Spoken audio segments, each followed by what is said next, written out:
as entrepreneurs, we are always creating something that doesn't yet exist. The problem is we can't think our way there. We can't think our way to the solution because we can only think from a place that we already know. There's so many entrepreneurs out there that give away their power and give away their freedom without realizing it. Part of the reason why this happens is because our mind creates different structures, rules, rights, and wrongs inside of our head, and we live by them, even if they're counterproductive to the results that we're trying to produce. Inside of this episode, I break down exactly what this is, why it's happening, and how to break out of it, and how to help your kids break out of it too. So if that's interesting to you, well, keep on listening. Hi, I'm Brandon Lucero, and you're about to experience the new way to thrive in business, entrepreneurship, and life by leaning into who you are, what you love, and standing up for what you want to create. Get ready, because this is where we go against the grain, say no to outdated society norms, and we say yes to change in order to create a happier, more fulfilled world. Welcome to the New Generation Entrepreneur Podcast.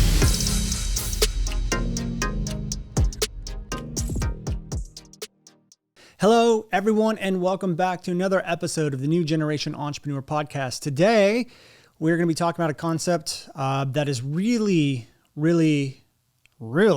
important when it comes to messaging, but really just life in general.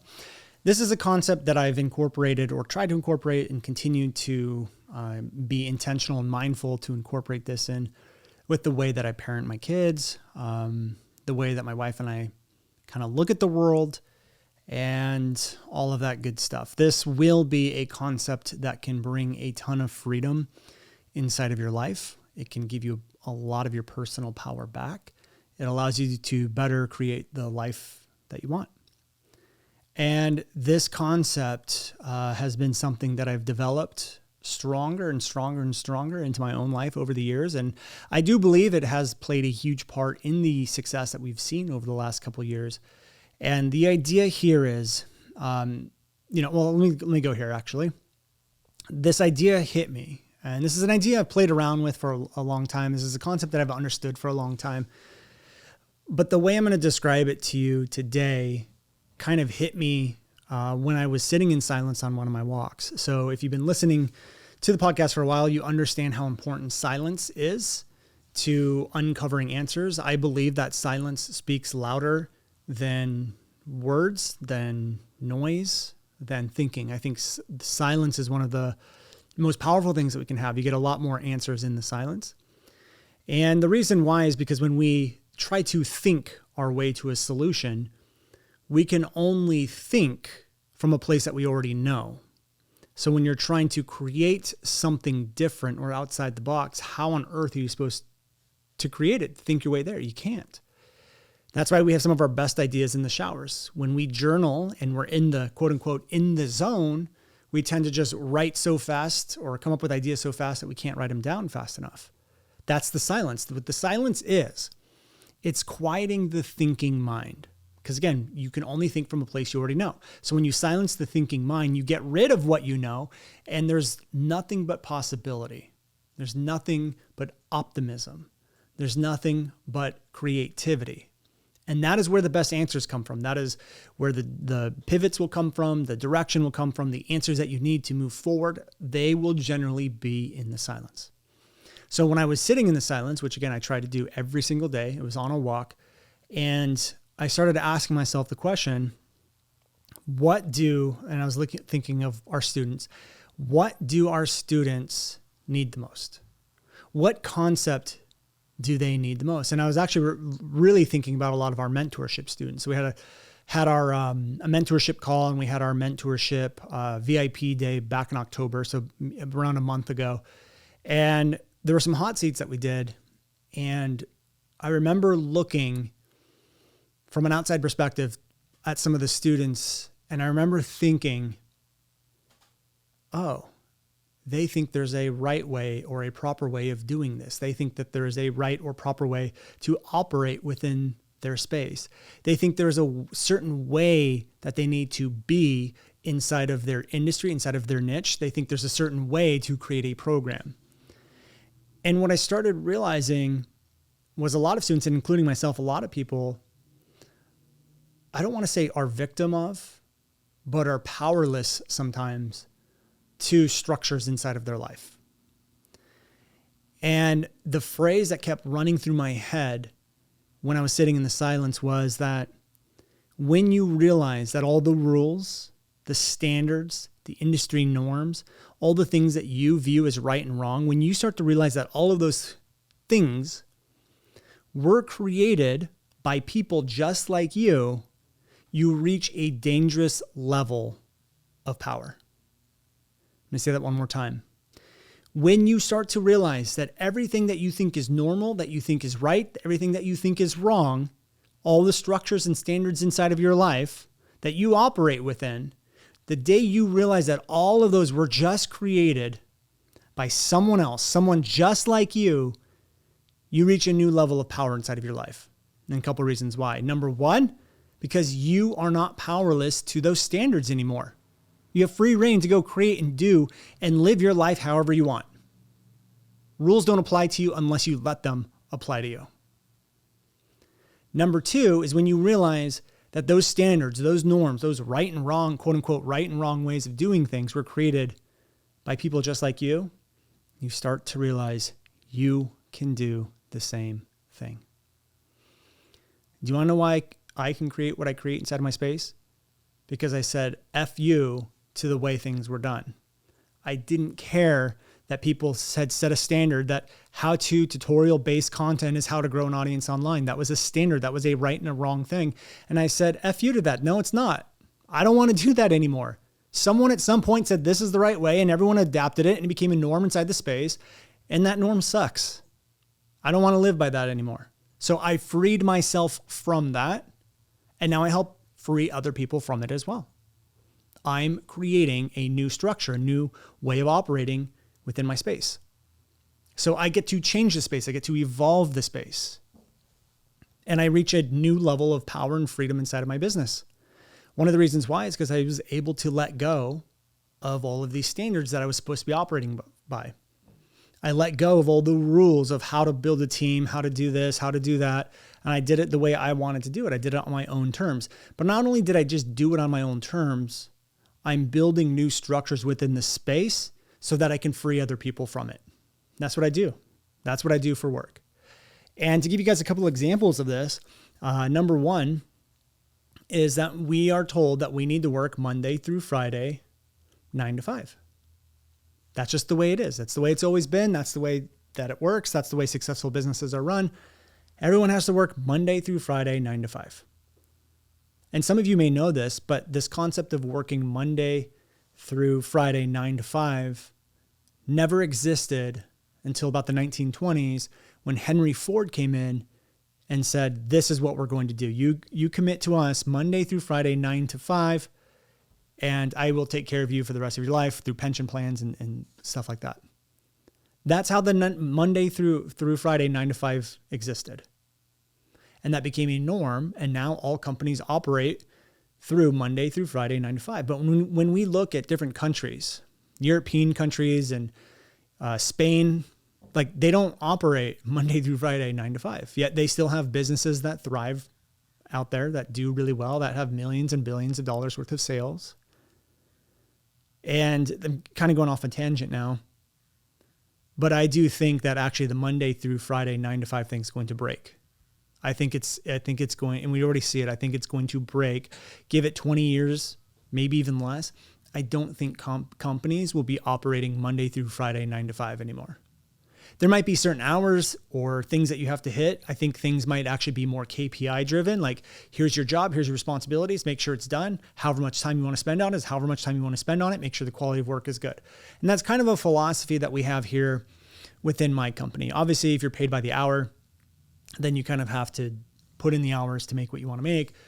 But if your salary, I don't just get the job done. Make sure your responsibilities are growing. Make sure that we're excelling in the area that you are responsible for. And if that takes you 10 hours a week, then it takes you 10 hours a week. I don't really care. I think for me personally, happiness is the biggest thing for my employees. I just know that happy employees are the ones that show up for you more when you need them more. So I also think that if we look at a lot of the businesses out there right now, the ones that have been thriving, like look at a lot of the apps, for example, the ones that have been growing the fastest right now, what do? They give you your time back. DoorDash, Uber Eats, they are built off of convenience.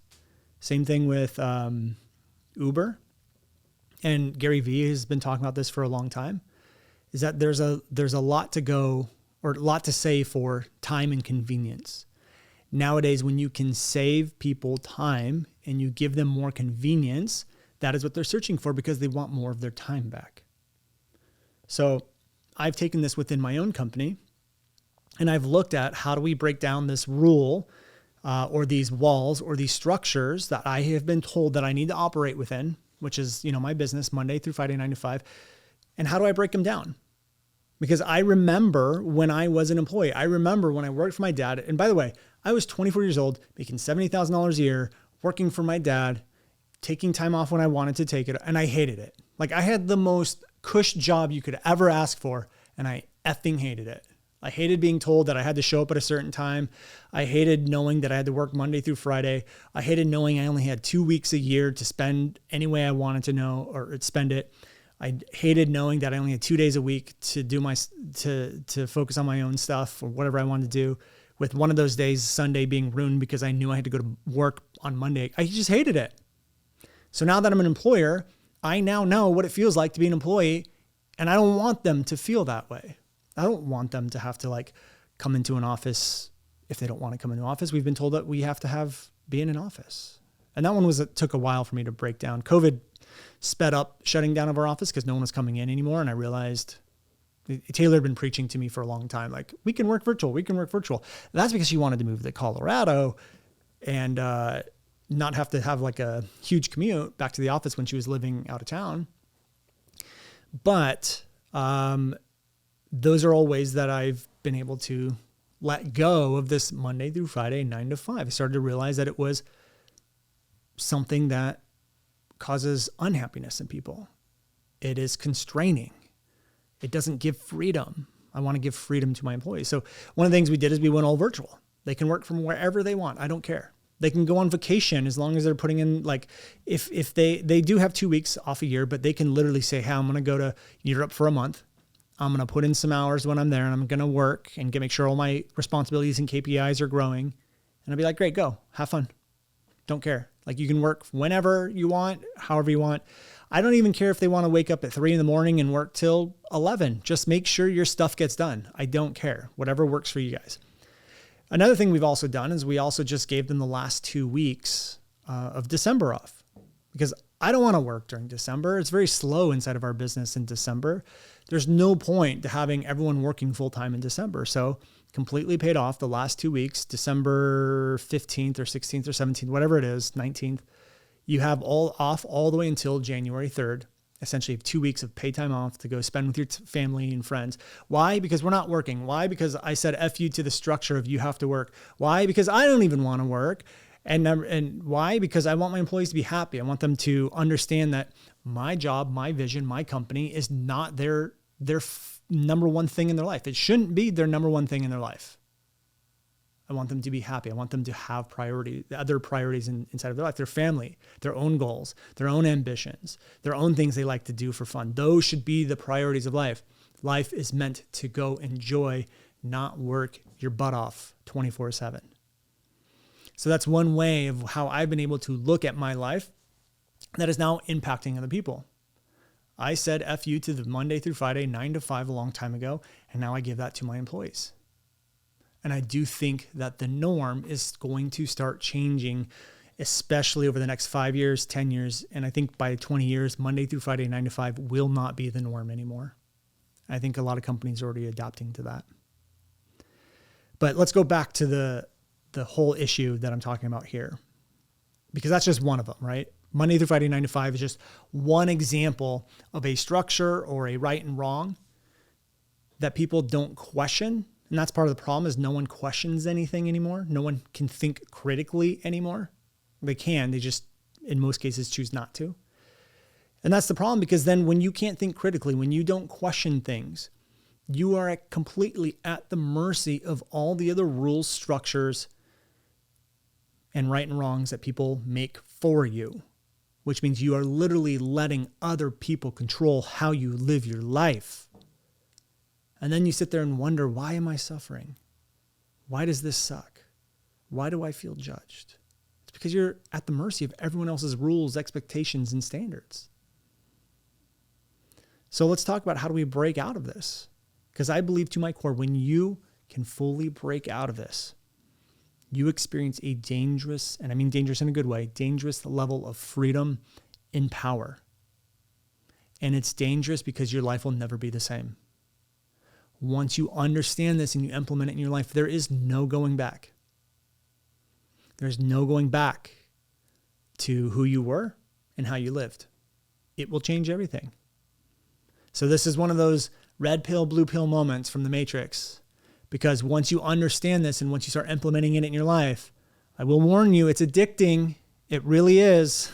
It is really addicting. And I'll give you a couple examples of, before we dive into the 4 steps that you need to go through, but I'm going to give you a couple examples again of how I've incorporated this into my life and into the business.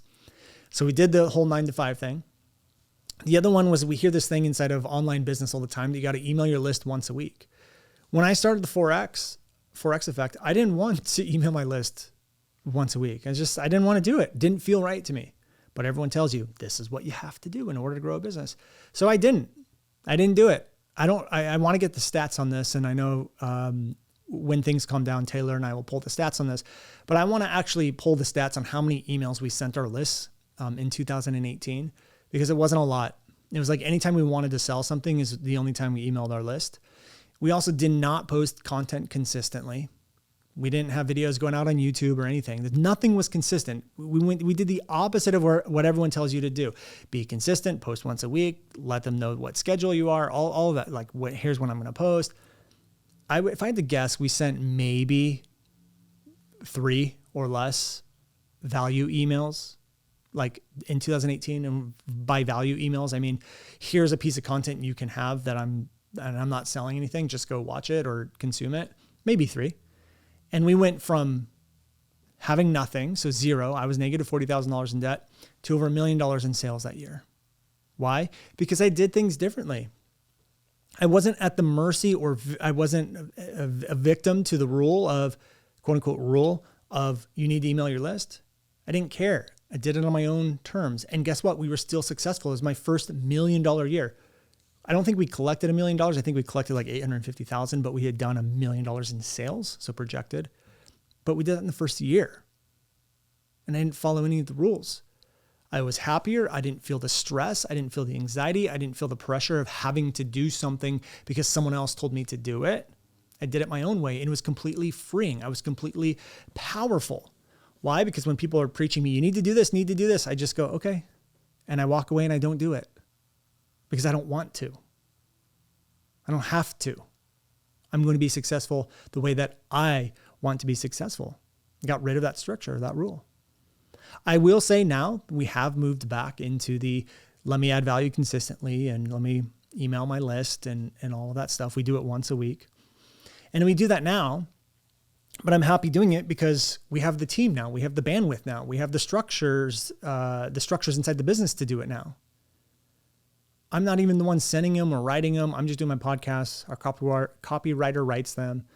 And now we are focusing on building that connection with the audience on a regular basis. That is our direction now. But I'm doing it because I'm choosing to do that. I want to serve my audience, and that's how I want to serve them. But I'm doing it because of me, because I want to, because it feels right to me. It's not adding any other pressure and anxiety. And here's the thing to think about. We went from negative $40,000 in debt to over $1 million in sales in our first year, so 2018. And I want you to think about for a second, I was busy AF. Like I was busy, late nights, didn't get to see my family that much. Like we were building out, it was just Taylor and I building out this huge, massive thing. We took on way too many projects at a single moment, at a single time. Imagine what that would have done to me if I knew I had to create content consistently and write an email every single week. If I felt that pressure, I would have crumbled underneath that pressure. I would have hated it. And do you think me being in that state of hating something, crumbling, falling apart, would have helped me get $2 million in sales or hurt me in getting $2 million in sales?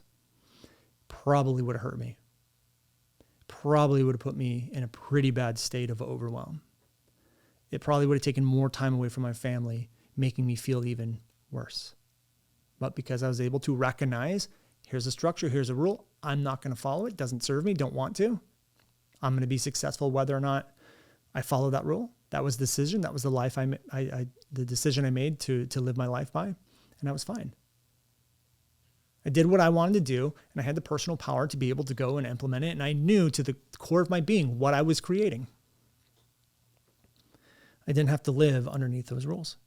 So let's talk about, for a second, well, actually, let's go back one more time to one other example that's, I guess, kind of business related, not really, because this concept is more than just business. This is more than just a business concept. This is also something that I tell my kids. This is, like even right now, well, I'm not going to go there actually. But let's think of a different one. I had a scenario that I was going to go into, but it's too controversial right now.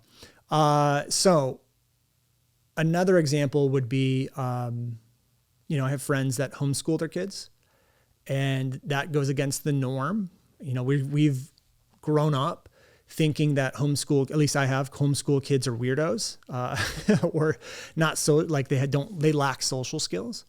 That has been my experience with homeschooling. And it's actually, that's 20, 30 years ago. That was my experience. And obviously it's way different now. And that probably wasn't even a fair assessment, but that was just my experience. It's way different now, but there's a lot of taboo or norms or society norms around it. But they said, no, we're going to do this. And they actually have built out ways to socialize the kids, have amazing experiences with the kids. Like it's not what it used to be. And they said, no, and we're going to go do this. And they are some of the happiest people that I know, because they're living life on their own terms. They're not stuck forcing their kids to go to school, but they were able to say, hey, I understand that society puts up this rule that says you need to go to school. I want to spend more time with my kids while they're young. I don't want them to do that. I want them to come to homeschooling, and we're going to make sure that they get everything they want. And they did it, and they're happy. Another example was when I finally decided to drop out of school. Everyone tells you need a college degree in order to be successful. And I'm going to tell you right now, that is one of the biggest, and if you have kids in the car, go ahead and turn the volume down because I will cuss, give you a warning. But that society norm is one of the biggest bullshit scams out there, that you need a college degree in order to be successful. That is a society norm. That is a rule that's been set up, and people just go and follow it. And what happens to most is they come out in debt with a degree that they're probably never going to use in a field, in an industry they may not even want to go in. I think it's effing crazy for people at the age of 18 to decide what they want to do for the rest of their life, and then to charge them $40,000, $50,000, $100,000 to pursue that is just bonkers crazy to me. But I will say that I do understand there's certain fields like lawyers and doctors and engineers and stuff like that do need that education. And there are people that know what they want to do from a very early age, and that's great for them. But forcing people at the age of 18 to go into a certain education, level of education, to choose what they want to do when they don't know what they want to do, and then charge them that amount of money is just absolutely bonkers crazy to me. But if you want to do that, that's fine. It's great. I think there are a lot of great benefits of college. For me, it was the best time of my life. Like those 4 years in college, by the way, I didn't finish college. I ended up dropping out. But those were the best years, like the most fun years of my life. So there's a lot of value in it. I totally get that, and I totally understand that. But what I'm really kind of getting at is this idea that in order to be successful, you need to go get a college degree. And then what that does is it moves us away from things like teaching critical thinking, teaching entrepreneurship, teaching them how to become wealthy, like money management, like building assets. It doesn't teach a lot of life skills that I think entrepreneurship can teach.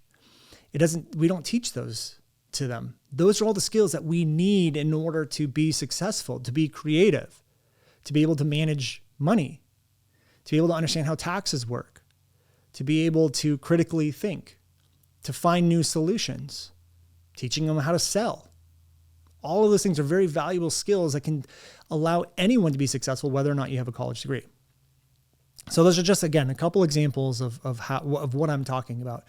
And what happens is so many of us get indoctrinated into this is the way it needs to be. And then we go do those things. We never question it. We never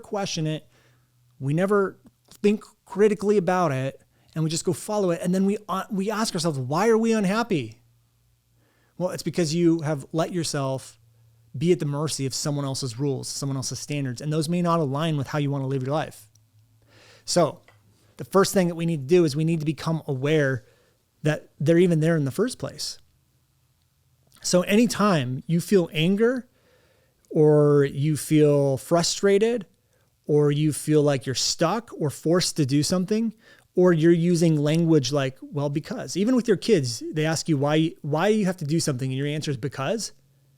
That's a pretty good opportunity for you to become aware that you're probably living under some kind of structure that has never been questioned before by you.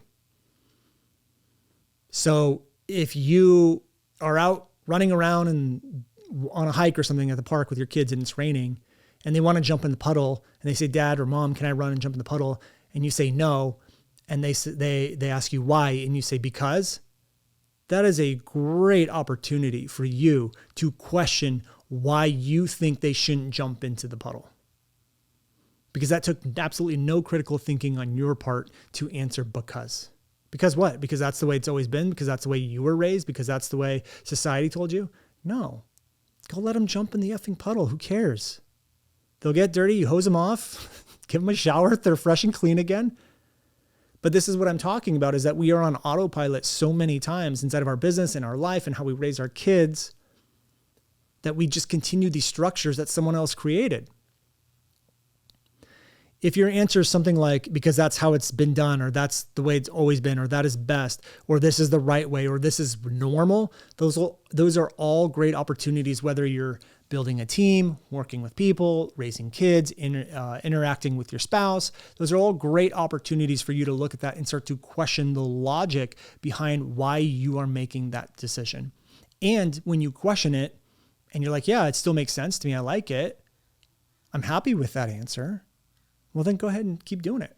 But if you're like, yeah, that doesn't really make sense, or I don't really like that, or I don't want to live my life this way, then that is the first thing that you need to do, is become aware that a structure even exists. So again, anytime you feel frustrated, angry, forced to do something, those are all great emotions that may bring awareness to, hey, something is going on here. There is a structure here that someone else set that I'm living by.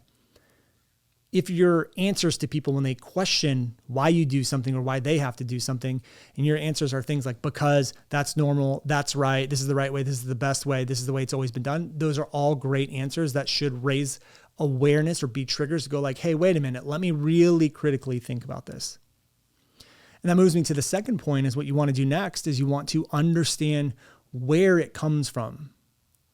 Where did that structure come from? Where did that rule come from? Did it come from a society norm? Did it come from a parent? Did it come from an authority? Did it come from a teacher? Is it just some rule that you created to protect yourself from something? But understanding where it came from can help you unravel it, because when you recognize that it came from somewhere that wasn't you, then you go, oh, shoot, I've been living under someone else's structure. I've been living underneath someone else's rule. Once you understand where it came from, you start to realize that it didn't come from you. And if it didn't come from you, and you're going to live your life by it, you better sure as heck think about and make sure that it is aligned with your values and how you want to live your life. Because it's not, it will cause a problem at some point. And that problem may come in frustration, depression, anxiety, worry, stress, fear, all sorts of different emotions. Third, when you recognize that there's something there and it didn't come from you, you need to decide if you want to live that way or not. Because if you don't, you have an opportunity right now to stop. It's your choice. Give you another example is yesterday, we just went to Disneyland with my kids, and we pulled the kids out of school. because it was the best day. We're like, hey, it's a Monday. Not a lot of people are going to be going to Disneyland. Lines will be short. I have a light day at work. So let's take the kids to Disneyland. But if I was to live underneath a society rule or a rule that my parents instilled on me, a structure, I wouldn't have done that because especially with my in-laws both being teachers, you very much had to go to school. That was the right thing to do. You go to school. If you have school, you go to school. No room for fun. You go to school. And yes, I think education and teaching your kids to be dedicated and all that stuff is great. But I didn't want to live under the structure that my kids had to go to school from age 5 to age 18 every single day without taking a day off here or there for fun. I want to teach them the importance of not living by someone else's structures if it's not aligned with your life, and also the value to choose in what you want to do, and just also the value of just living life. And so we pulled our kids out of school. Had I lived underneath someone else's structure, I may not have done that. And the fourth and final thing is, if you're a business owner and you're a thought leader or a course creator or something along those lines, the fourth thing is how can you change these structures for your audience? And that's what I look at. This is why our messaging, in my opinion, is so strong, is because I'm recognizing what structures, what rules are people following that actually cause them problems, that aren't really serving them to the highest level possible. And how do I rewrite those for them? And how do you rewrite it for yourself? Because remember, I'm going to go back to the original quote, which is that when you realize that all your rules, the rights and the wrongs, the structures and the ways of the right, quote unquote, right ways of doing things were created by people just like you reach a dangerous level of power and freedom. So what I want you to do is to start thinking about this in your life so that you can start living your life on your terms, doing things that you want. And also look at what structures have you created for yourself. That's the last and final thing that I'm going to give you, is that sometimes these structures actually come from ourselves. You know, for example, when I was building my business, I had to move in with my in-laws. And that was hard because I had created a structure in my head that I shouldn't be living with my in-laws at the age of 30. I shouldn't be living with my parents at the age of 30. That was a structure that I created. And yes, we could argue, well, Brandon, yes, you created that structure, but didn't it really come from a society norm of you need to be on your own now? Yes, it did.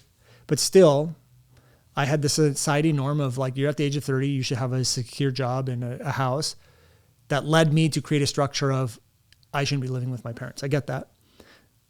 But look at the own rights and wrongs and rules and how things should be. Look at how you're setting those in your life. What rules and structures are you creating for yourself? Again, when you start recognizing them, changing it, deciding you don't want to live underneath those anymore, and you get to live life on your terms, you aren't controlled by anyone. Your message isn't controlled by anyone. Your life isn't controlled by anyone. Your kids can live their life. They're not controlled by anyone. You get to live a free and powerful life. So with that said, if you love this episode, please head over to iTunes, leave us a review, let me know. So grateful for every single review. I know it only takes a few minutes, so it doesn't take a huge amount of your time, but time is valuable. So I am very grateful for any reviews that you want to leave us. Hopefully they're positive. If you're a listener, I'm sure, and you're listening to this, I'm sure you found some value in it. So thank you so much. And I guess I'll see you all in the next episode. Take care, everyone. Hey guys, thank you so much for checking out another episode of the New Generation Entrepreneur Podcast. If you enjoyed this episode, go below, hit the subscribe button, and make sure you click on that bell icon and get notified every time we drop a new episode. Now, if you're looking for the show notes, we have them linked underneath this video, as well as our social media handles and some links to free training and offers that we drop from time to time to help you guys even further. So go check those out if you're interested. And thank you so much for tuning in to the New Generation Entrepreneur Podcast.